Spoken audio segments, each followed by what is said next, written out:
And 2 days after her funeral, I couldn't sleep one night. From 11 o'clock to about 4 o'clock in the morning, I wrote the entire book. I wrote the entire book during that period of time. I don't know how I wrote it. I've told everybody it had to be my mom or something, but I don't know how I wrote it because it came together a little too perfectly. To your point earlier, how things come together without you even knowing. What's happening, y'all? This is Mike D with Black Fathers Now, where we're bringing the village to the brothers. Every couple of weeks, you can look forward to a quick inspirational message or a thought-provoking guest with knowledge and wisdom, all geared towards helping you be the best father that you can be. We're bringing the village to you. Now it's your turn to do something with what you learned. All right, y'all. Let's go.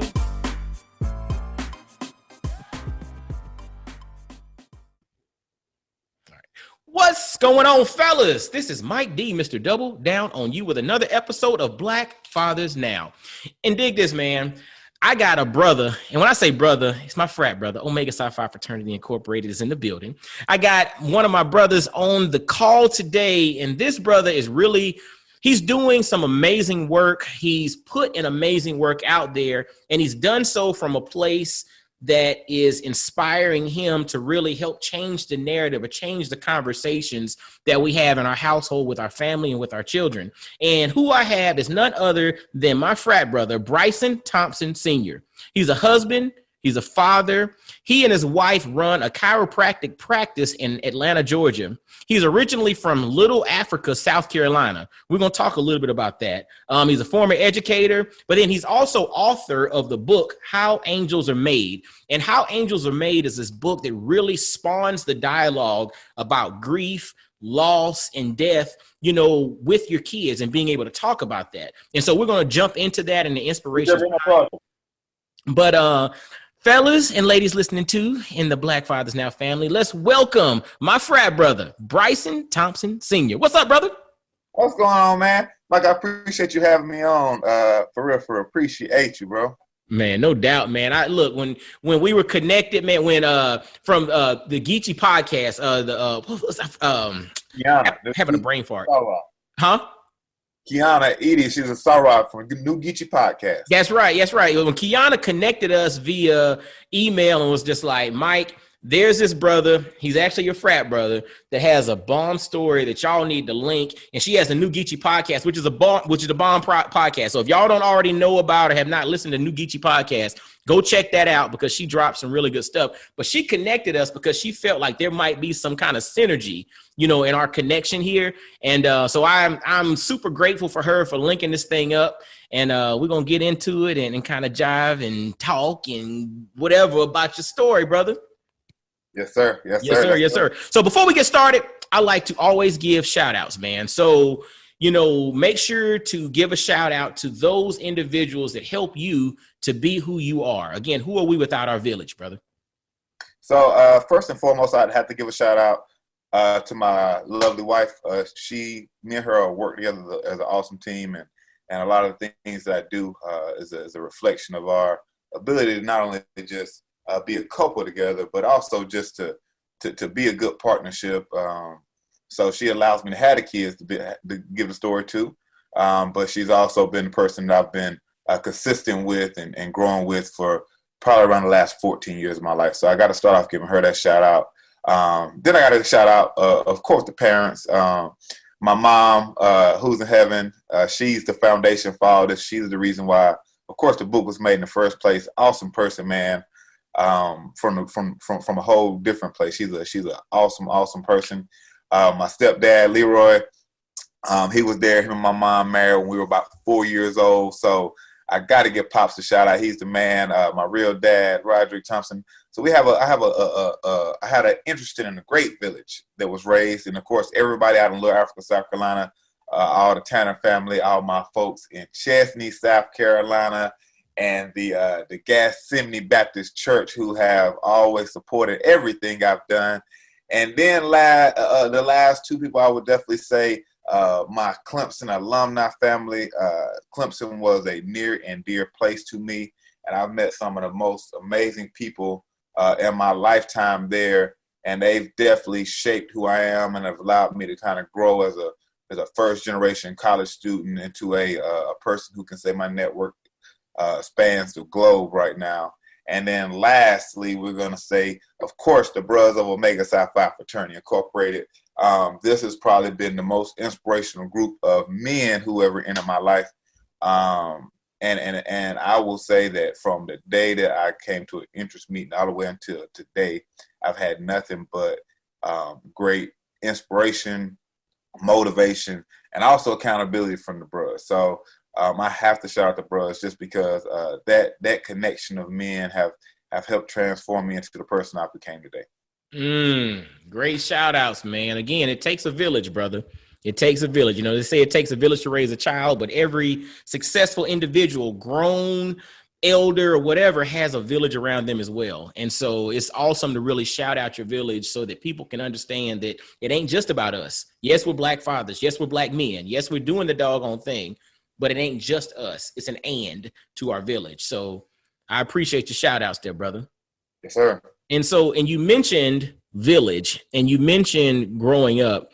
And we also mentioned in the intro that you're from Little Africa, South Carolina. So you got to talk to us a little bit about growing up in that particular environment, growing up in a city called Little Africa, South Carolina, and what that meant to you, man. So Little Africa, South Carolina, it is a small little country town in North Spartanburg. So if you didn't know anything about Spartanburg, South Carolina, it's right up there on the outskirts. I found out much later that it was it's one of the first African-American owned like colonies or settlements after slavery. So it was a couple of families who bought the land actually, and it was split up amongst 7 families. So my stepfather, his dad was actually one of the people who bought a ton of land there. He was an ex-sharecropper, bought the land there. And when I was 4 years old, my mother met my stepdad, or she met him when I was 3, and they got married on my 4th birthday. And wow. So that was the transition of us moving into Little Africa, South Carolina. So I was there from right before I was 4 years old, all the way up until the moment I graduated high school. And it is a awesome community. I mean, it was very, very small. We don't have no red lights or anything like that. We had a little store. One of the local guys had a convenience store there where we would go and get things from there. But for the most part, growing up in Africa, it was cool, man, because you got to walk the streets without worrying about somebody messing with the kids. You got to go to people's house without calling them on the phone. You could just go show up and knock on the door. You knock if you live there, Mike, I knock on the door. Hey, bro, we got to play basketball. Mm-hmm. And you go knock on everybody's door in the neighborhood. You might walk a mile or two, but you go find everybody. Y'all, let's go run a game. And that's how we grew up. I mean, it was cool like that. We were the Little Africa group. I mean, when you think about my high school, Little Africa probably represented 5%, 3% of the school, right? But at one point in my high school life, we made the entire starting lineup for the basketball team. I didn't play basketball like that, but the guys from Africa did. They just let you know what we were doing when we came out to a whole different school. I mean, we were those kids, man. We were close. And I mean, I have the same best friend since I was in kindergarten. He's actually a coach at Georgia Southern right now. So, I mean, we've had amazing turnout from Little Africa. And like I said, it's just a group of, it's a big family. It's one big family. And definitely when I was there, it was a ton of kids, ton of families. The demographics have changed a little bit now, just because, of course, most of us have grown up and moved away. But I mean, it's an amazing place. It's amazing people there. I love Africa. I always say that to day I die. So growing up in a place, again, you and I are in the same age bracket, so to speak. Growing up in an era that we grew up in, 80s, 90s or whatnot, and you grow up in a place called Little Africa, and it was called Little Africa. What did that do to you from the standpoint of understanding identity, understanding who you were? Because again, we grew up in an era. I remember, I was born in 79. So I grew up in the 80s, came of age in the 90s. And at the time, it was kind of a negative connotation or association with anything, quote unquote, Africa, right? I mean, that was like when somebody was talking about you, they said Africa. And I was wondering if growing up in Little Africa with the rich experience that you have, did that give you a different sense of self, a different sense of identity, that you didn't have a negative mental association with Africa. It's changed now, but growing up in the 80s and 90s, that was almost an insult to some people. Nah, man, it was amazing for me. It gave me a sense of pride. Like, even to the day, it gives me a sense of pride. I never had any negative association with Africa. To be honest with you, I just always felt like, Black people work together. Black people were great. It just gave me a sense, because that's what I grew up around. It was Little Africa was all Black people for the most part. Everybody owned their land. Everybody got along. It wasn't a lot of crazy stuff. I mean, of course, we did have drugs and stuff going on, but I mean, it gave me a sense of, we came from a community and we came from something that was special. Woo! So I always thought that I was special coming from Little Africa. Like, I always thought, like, yo, we Little Africa. Like, we different. We throw up the LA sign and we thought we were different. Like, we just thought that, people talking Los Angeles, we were throwing up LA like we were, like, I wear a Los Angeles hat with the LA on it. Like, that's Little Africa. That ain't Los Angeles. That's Little Africa. Los Angeles is Little Africa. Like, I literally wore a Los Angeles Dodgers hat with the LA on it for Little Africa. So it gave me a different sense. Like, we just had a different vibe and a different swag about ourselves.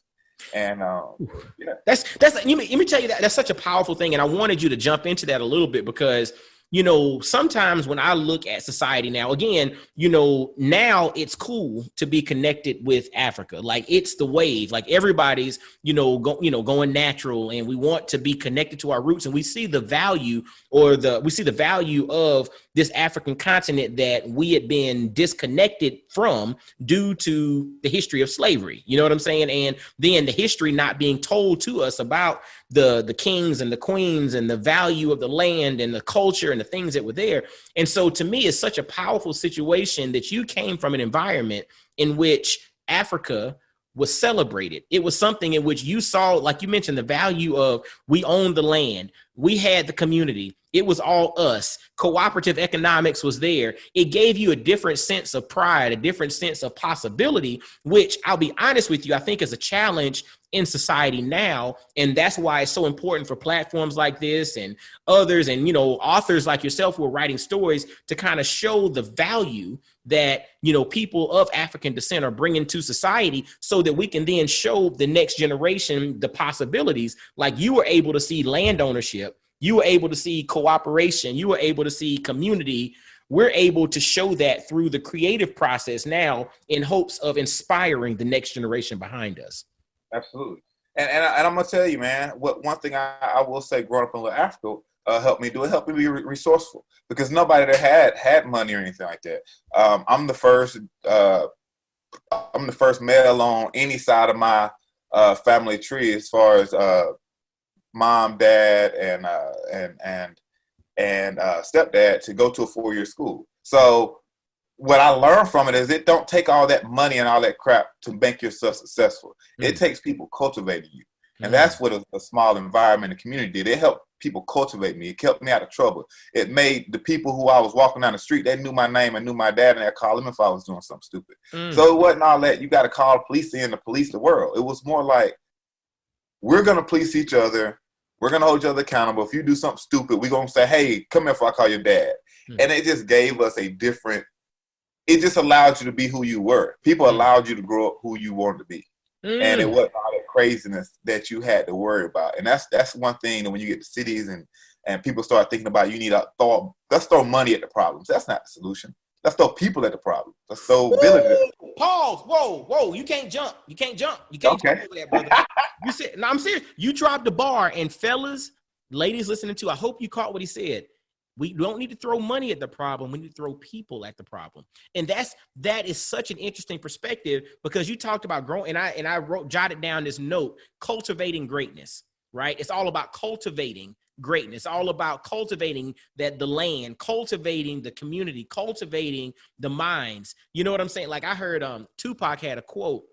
And Tupac said, I might not change the world, but I guarantee I'll spark the mind of the one who will change the world. Like, if you stop and you think about that, it's about cultivating greatness. It's not about throwing money at a problem. It's about throwing people at a problem. And when you throw people at a problem, especially if you throw the right people at the problem, those people stay around and you build relationships, you build communities, you build these villages that you talked about where you saw this rich environment, this rich culture, and it wasn't even about money. Y'all owned the land, you had stuff to do, you knocked on people's doors, but doggone it, you had people.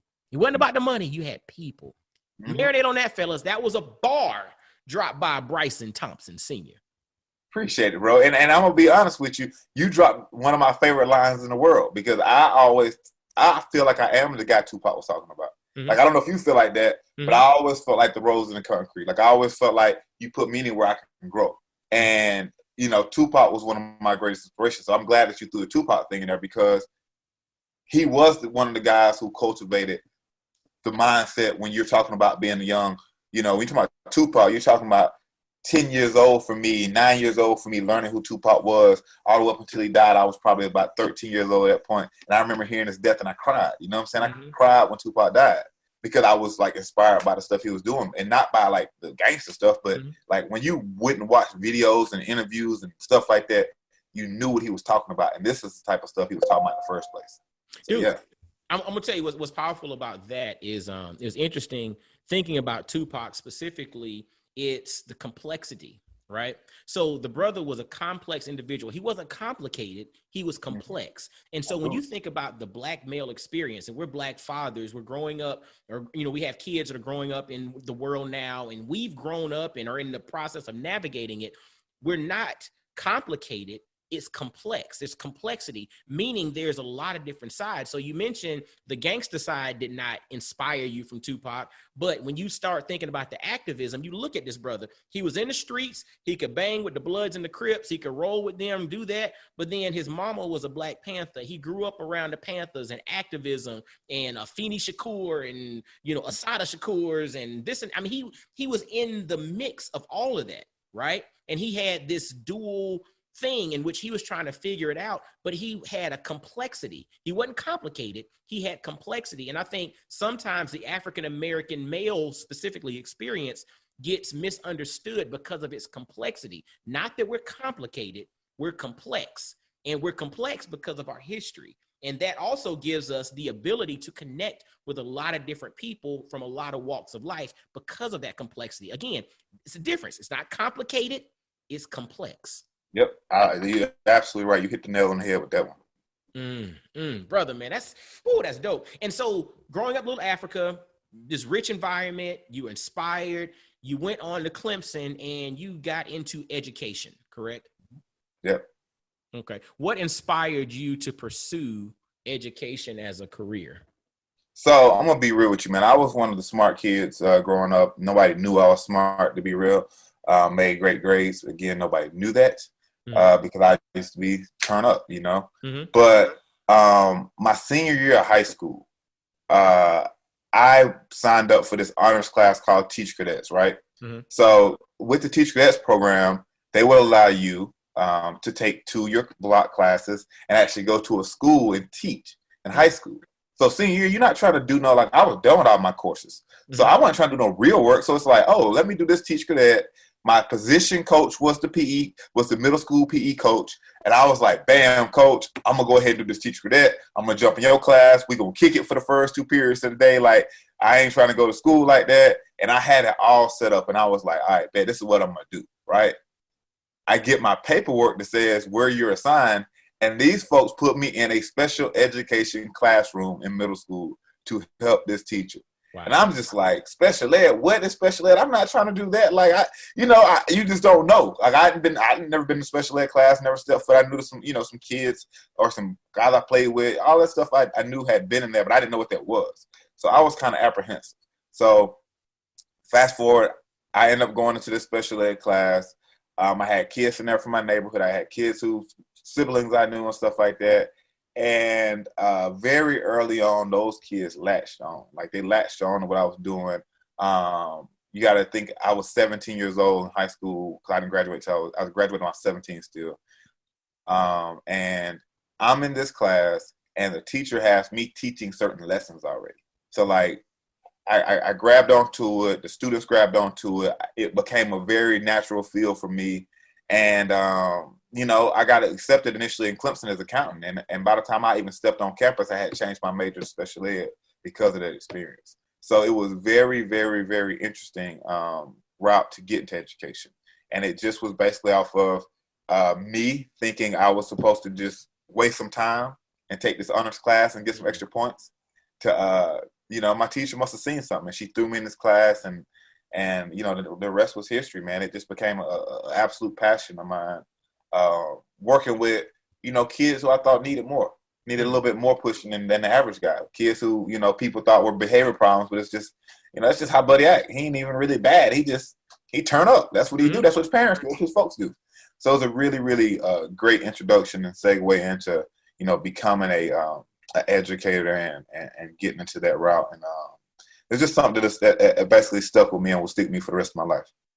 It's amazing, dude. I look at life from the perspective of there's no such thing as luck, right? I don't believe in luck. I believe everything is divinely orchestrated in a way that it's supposed to happen. You know what I'm saying? Like, things happen the way they're supposed to happen. And it's funny, we all hear the term hindsight's 2020, right? So 2020 is referring to perfect vision, and hindsight being perfect means you look back and it all makes sense. So when you're going through something, it don't make sense. You're just like, why the heck am I doing this? Or why is this happening? Or why is this circumstance? But then it's funny, everything that you've gone through in life, when you turn back and look at it, you're like, aha, that makes sense. You know what I'm saying? And so that's the whole concept of hindsight's 2020. And so as you mentioned that you are going to go to college as an accountant, but your senior year in high school, you did this internship in which you were working with, special education students. You came to find a love for something that you didn't even know that you had, right? And you found a desire and a need in which you were trying to serve the need of kids who needed a little bit more help, right? And I'm looking at this knowing where you are now in regards to now an author of a book entitled How Angels Are Made, which is written for kids who need a little bit more help to understand the grieving process. You know what I'm saying? It's amazing how these things start to line up. What are your thoughts on that? Nah, it is, man. It really becomes an interesting journey because I would have never known that the introduction to education would make me a lifelong educator. Because even though I'm not in the classroom now, I still consider myself an educator. And then now, being 3 years removed from the classroom, right? Because I went to work with me and my wife opened an office together, to now going back to being a person who's back with kids again. So to your point, it all makes sense. Because even with the book, I would have not known how to reach kids and present it and what do they really need without all that. Like, I would have never known how to make the presentation the way it is. Because one thing about the book is that if you didn't know any better, and I'm not to like brag on myself or anything, you wouldn't know it was a first time author who wrote it. You wouldn't know it was somebody who has that first experience, or they weren't published through a publishing company. I'm gonna make sure I send you a copy when we get off. I'm gonna send you a copy. Okay. But you just wouldn't know, and I can definitely say it's from being in the classroom for years, having hands on kids, and knowing what they like and what they understand. And, all of it ties together perfectly. And to your point, I've never thought about the hindsight 22 concept. But, it all makes sense now that you brought that up. That's a great point you made, brother. Yeah. And it's interesting, dude, because I look at everything and I believe everything is connected, especially as we start walking in purpose and we start walking in the trajectory that we're supposed to walk. All these things start opening up, lining up, and connecting. And so to your point, you didn't expect education to be a thing that you wanted to get into, but then lo and behold, you're like, hold up. I groove with this. You know what I'm saying? This is my thing. This is my world. I can impact. And other people see that I have a gift here because they're giving me more than I'm supposed to have at this particular point. But then you come to fast forward it. That was just preparation for you to be able to do this. right? And then it's interesting because who knows what this is preparation for as you move forward, but we have to continue to keep ourselves, open to the opportunities and open to the process. And the moment that we stop believing that it's all working out for us, you can just take a step and look back again, that hindsight 2020 thing. And you're just like, hold up, all these steps are doggone lining up. And I didn't do anything on the front end to make them line up. They're just lining up the way that they're supposed to. I'm just walking in that purpose. So, fellas, I hope you're paying attention to Bryson's story, up to this point, because it's extremely important to me about walking in purpose, but then being open to opportunities. A lot of times we resist. We're like, man, I'm going, like you mentioned, you were going to school as an accountant, right? Yes. Some people might not have had the wherewithal to realize that there's a gift in the educational realm here. They would have been like, nope, I've already established my major. I'm going to be an accountant. I'm going to school and a major in accountant. And they might have gone to be an accountant. But in their heart, they would have known there was something else here that's missing. You listened. I got a question here. I know this is kind of deviating a little bit. What made you, or what gave you the inspiration to change from accounting to education, even though accounting was your initial plan? I mean, it was just, man, I like what I was doing. I mean, I'm going to be honest, it really was literally, I felt like I was natural in that environment. It felt very natural. But I also reflected back on, I never had a black male teacher my entire life until I was in college in a French class. Ooh, I never had a black male teacher through my entire educational career. My only the black male teacher I had in my building was actually my football and position coach. I did not take his social studies class, and he was the bruhs. Wow. He was the bruhs. Wow. So it wasn't something that I knew it was a need. You see what I'm saying? I felt like it was a need. Accounting was cool. That was just 'cause I was really good at math. But I really, I didn't know what I wanted to do overall long term. I knew I wanted to be great. So, I know education would be something I could start out as, so. You said you knew you wanted to be great, right? That's what you just said. I knew that, man. I knew that from young. I knew I always felt special a long time ago. You know what I'm saying? I didn't need nobody to tell me I was special. I always felt like I was like, I always felt it, That's what's up, man. But I knew I needed to be great. So your whole pursuit was, how can I find a way to be great? I interviewed a brother. It was a few episodes back, and he's a barber out of Atlanta, an entrepreneur, TV show, all this kind of stuff. He cuts Nas's hair and Grant Hill and this. I mean, he does all kind of stuff. But one of the things that he talked about was, if he cannot be great in this particular area, he doesn't even step into it. Like, he only focuses on areas. He steps into areas in which he can be great. And to me, that spoke to me, because that's self-awareness. And so to your point was, you knew you were special. You knew there was something great inside of you. It was just all about allowing that clarity to come to figure out, okay, which lane will this be in? But greatness is coming. Yeah, absolutely. Accepted that. Absolutely. I dig that. And so, kind of, I guess, fast forwarding a little bit here, man.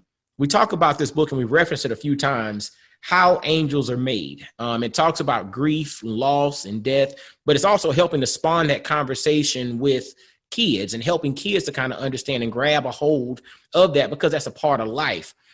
Talk to us a little bit about, or tell us the story of how you came to the writing of this book, and then the inspiration behind it, and ultimately, what you're hoping that it does, in society. Okay, so in 2016, I actually lost my mother to stomach cancer. It was a very quick process to happen. We found out that she had cancer probably about a month before she passed. And my son, I'm a mama's boy, but my son was a grandma's boy. So him and my mother had a really close relationship. So when we found out, let me just give you some background. So in December, on Christmas 2015, my mom came to my house. They came for the regular Christmas thing to spend the night, and she was walking real slow. And I was just like, Mom, what's going on with you? And she said her stomach was messed up, right? something wasn't going on. It was her insulin or something like that. So, the plan was to send my son back with them for New Year's so we could go turn up for New Year's. Mm-hmm. But after seeing her, I was like, Mama, when you leave here, you got to go to the doctor. Like, go find out. She went, they said they found something. She had to go back. And they was like, when it went back, they were just like, oh, they found a mass. And I was like, oh, mass, we fit to fix that. And then as I got down there, I spent New Year's Day and everything, 2016, in the hospital. And the guy just told us, we found about 80% mass on your mother's stomach. And they found it, man. The guy was talking about, like, she might have 2 to 3 weeks left or 4. I was just like, man, there's no way. Like, how did this happen this quick, So during that time, I spent a lot of time, like, getting my son up there, and I was going on the chemos. And you got to understand, she's in South Carolina, I'm in Atlanta, so I'm driving 3 hours each way back and forth to make every chemo and all these things like that. And then it was one night, the night that she passed, it was a Tuesday night. I had just went up there that weekend. And about 8, I called her. She was on the phone with my son, and they were talking about him acting up at school like he typically does. Mm-hmm. And you'll see that in the book because that really happened. So a lot of stuff in the book is like the true exact of what happened. Okay. And they got off the phone, and about 11 o'clock, man, my brother called me and was like, Mama passed out or something like that. She was throwing up and she passed out. I took her to the doctor. And it was just like, it was weird. But at some point during the time waiting for her to call me back, I just felt like she was gone. Like, I was like, man, I was like, Mama gone. I think I told my wife that. And Lord behold, I get a phone call a couple minutes later. My brother saying, Mama's gone. And the only thing I could think of the whole time we was going there and, getting up there and everything, my son was looking for his grandma. Mm. So I immediately had to start having conversations with him, like, Grandma's gone. She's not going to be back no more. She's going, I started, the things of how angels are made, I started talking to him about this stuff, right? And at her wake, we took him. We made sure he got to see her. Me and him were the last people out of the building. So even in the book, you'll see, like, the picture that has, like, me and my son telling my mom he loves him and all that stuff like that. That happened. Like, I sat there and made him, like, see his grandmother. I told him Grandma was gone, let him know, told him to tell Grandma she loved her, all these things like that we did. Mm. And 2 days after her funeral, I couldn't sleep one night. From 11 o'clock to about 4 o'clock in the morning, I wrote the entire book. I wrote the entire book during that period of time. I don't know how I wrote it. I've told everybody it had to be my mom or something, but I don't know how I wrote it because it came together a little too perfectly. To your point earlier, how things come together without you even knowing. Mm. And to be honest with you, I sat on the book for 4 years. So it was an interesting process. I mean, in 4 years, I sat on the book, but it was really just inspired by the, the initial writing was just thinking about the conversation I was having with my son and how difficult it was, and thinking like, man, is this what everybody goes through with their kid when somebody passes? And I realized a lot of times people don't even bring the kids to the wake or the funeral or anything. So I just wanted to make sure that, hey, if I can give back or if I can share the story at some point, this can be useful. This information can be useful for somebody at some point in time. Man, I'm going to tell you, man, like, that is such a powerful story, image, testimony, because as you were describing it, in my mind, I was thinking of it all. You know what I'm saying? And it took me back to, I had a grandmother that passed away the end of last year, and then also another grandmother that passed the end of 2016.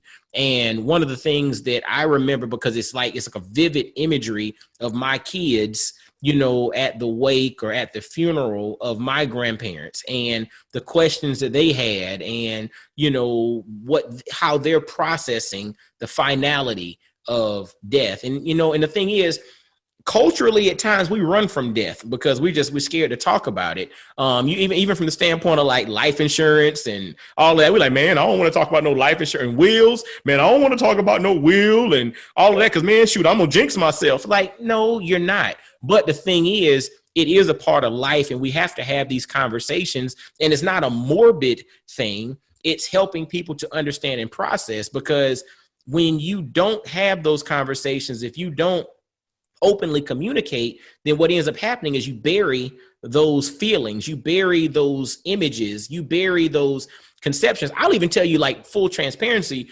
I used to have a huge issue with death, growing up. Like, I didn't like wakes. I didn't like all of that stuff. Well, I mean, I don't like them now, but I didn't want to go to them because for me, imagery is extremely important. Right. And so for me, a lot of people who had passed away years ago, the last image that I had of them was at a wake.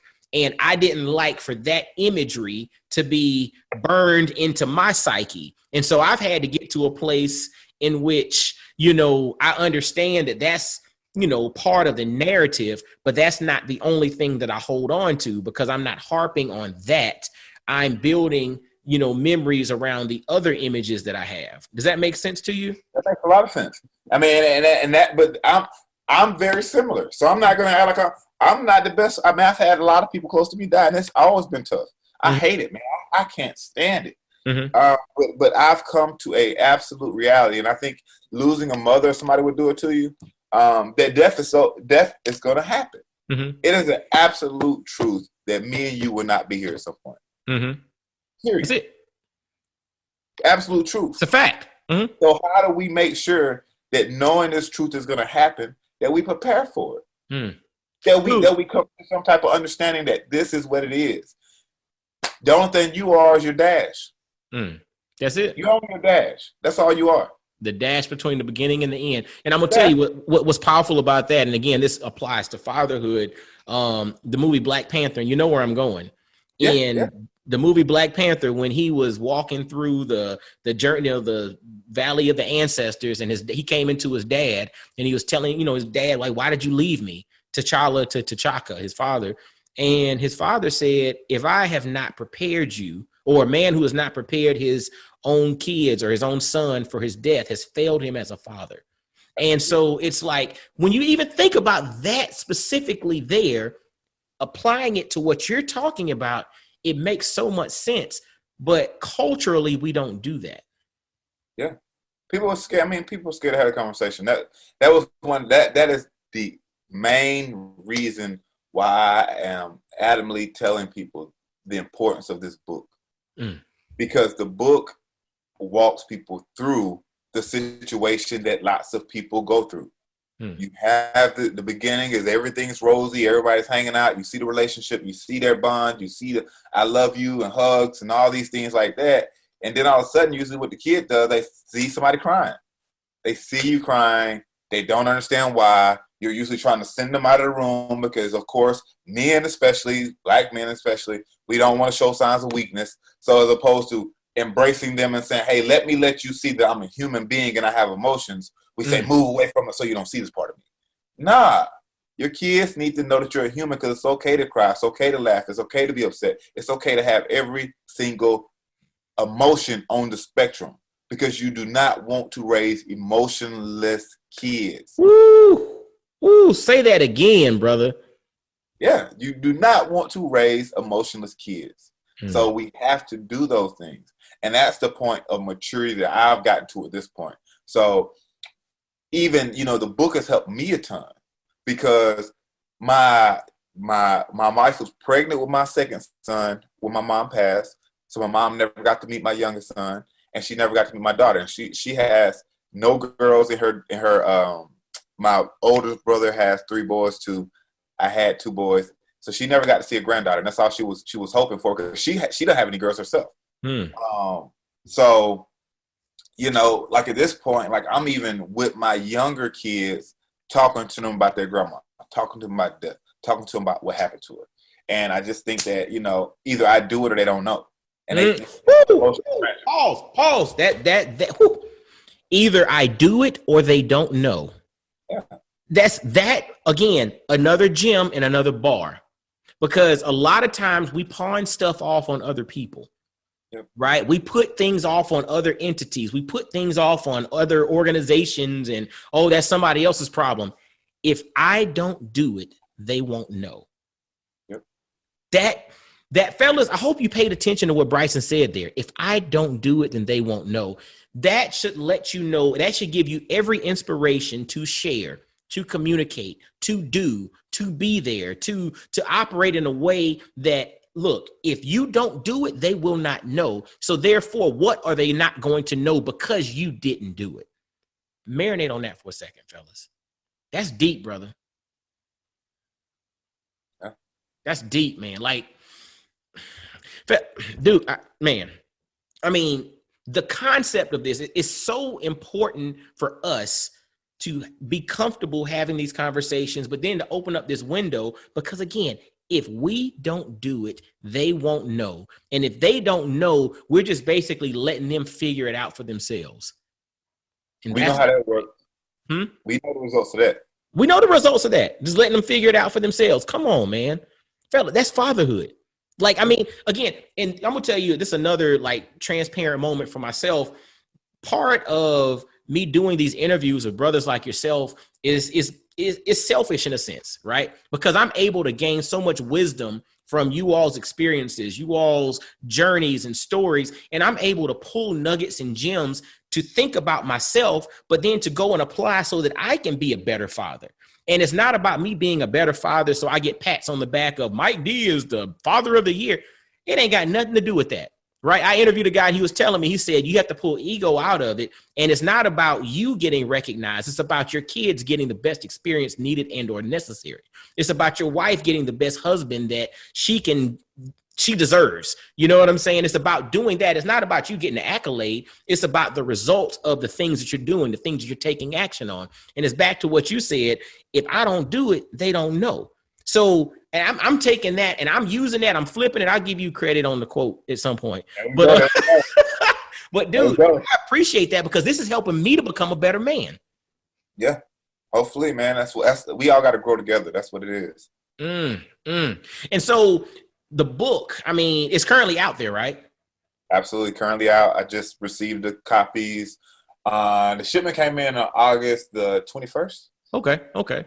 So yeah, so at the release of this, they ready, they out, you know, the time that this is getting released, Christmas time, y'all need to go ahead and buy these bad boys. Need to be under the tree so that kids can understand conversations. But this is something that is timeless. I look at this as like evergreen information, a conversation that we need to have so that we make things normalized and comfortable so that we can be better. And we can operate better. You know, I look at a lot of issues that our families face legitimately, and almost everything stems from miscommunication or the lack of communication. So if we communicate better, or we sometimes just simply communicate, we make things a lot better because everything stems from miscommunication or the lack of communication. So this book, you know, How Angels Are Made by Bryson Thompson Sr. is all about spawning that communication. And so is it available on Amazon or on a particular website somewhere? Where can people grab the book? So you can do Amazon. I'm going to be honest with you. My preference will be to go through my personal website. Okay. And the personal website are howangelsaremade.com. Okay. It's just the book title, howangelsaremade.com. Because there you'll be able to actually see the story. Like the website walks you through a lot of information. It's really, really cool. And I like for people to understand the story behind it because that to me means the most. Like the biggest thing for me is this book is a legacy. And it is a legacy and a tribute to the person my mother was. And through this book, it'll allow her to continue to impact and influence future generations. Because I'm a very small character in this book. The character in this book is mostly my mother. And of course, it is my wife, myself, and my son. But it's her spirit that has led this thing to be there. So I just like people to know that. So if they want to go to the website, it'll give them so much information. And it'll really help. It is howangelsaremade.com. How Angels Are Made. Yep. Okay. Gotcha. And then you also mentioned, part of your story, you know, you're in education, but then you and your wife currently run a chiropractic practice in Atlanta as well. So you're an author, you're a current, even though you're not in a classroom, you're still an educator. And then you all run a chiropractic practice in the Atlanta area. Talk to us a little bit about, I guess, the practice. Where can people find you if they're needing services or interested in that? And your wife's the chiropractor, correct? Absolutely, yep. Okay. So we have a family-based referral chiropractic office in the Camp Creek Marketplace in Atlanta. So if you guys know where the airport is, we're not far from there. We have a beautiful office. We're probably we're 2 doors down from a PetSmart in the Camp Creek Marketplace.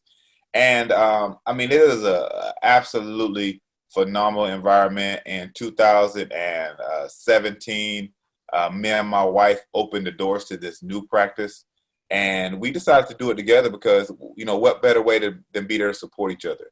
So when we opened up, it was just me and her. I was the front desk, the back office, the X-ray, all that stuff in between, and she was adjusting people. And since then, it's just been an amazing transition. We see. We were not the typical chiropractic office where we're just pain and suffering or personal injury and things like that.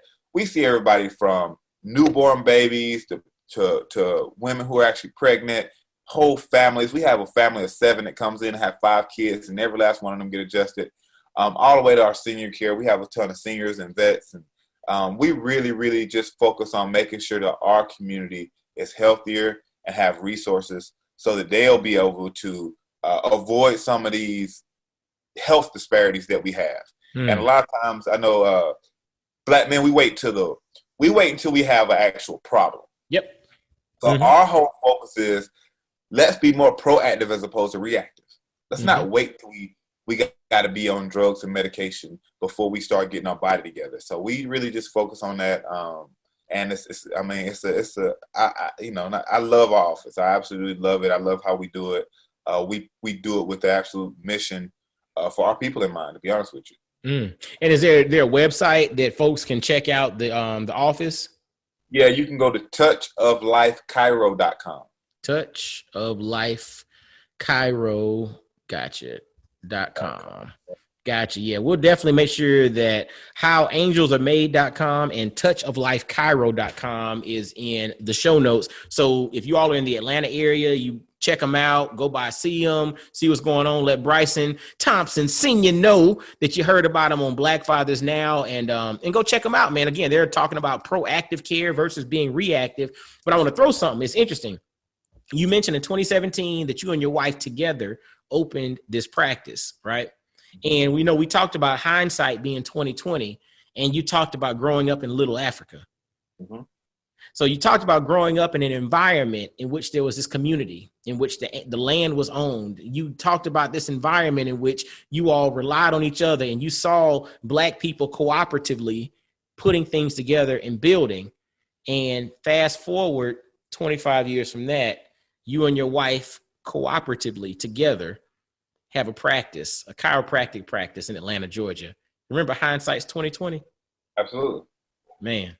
Seeds of I live in Little Africa. I live in Little Africa, Atlanta too, right? I'm not talking about just regular Atlanta. I live in South Fulton.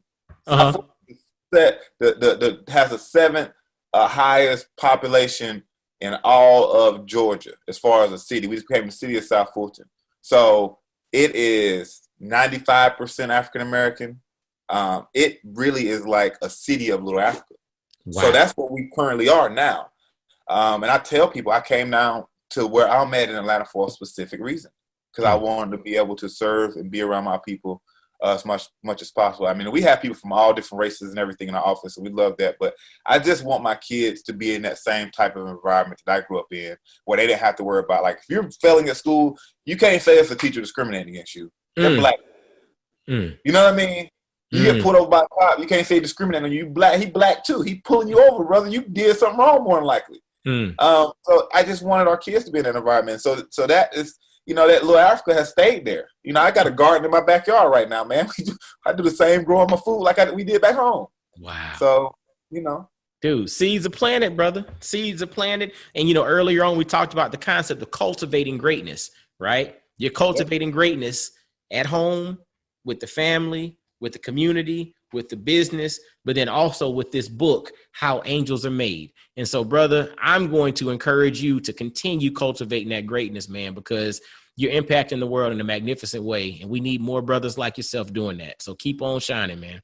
Appreciate you, brother. I appreciate you, man. No doubt. And before we get going, man, how has your journey, this amazing story, this journey, these twists and turns, how have all of these things come full circle to impact you as a father, specifically a Black father? So I always wanted to be an amazing father. I knew early on that I wanted to be a great father. My stepdad, he worked at a cotton mill, and he worked double shifts, 60, 78 hours a week, every single week. And I watched that, and I watched how he provided. And I always knew that I would give that same thing to my kids one day. So all these different experiences have allowed me to understand what it takes to really pour into my kids.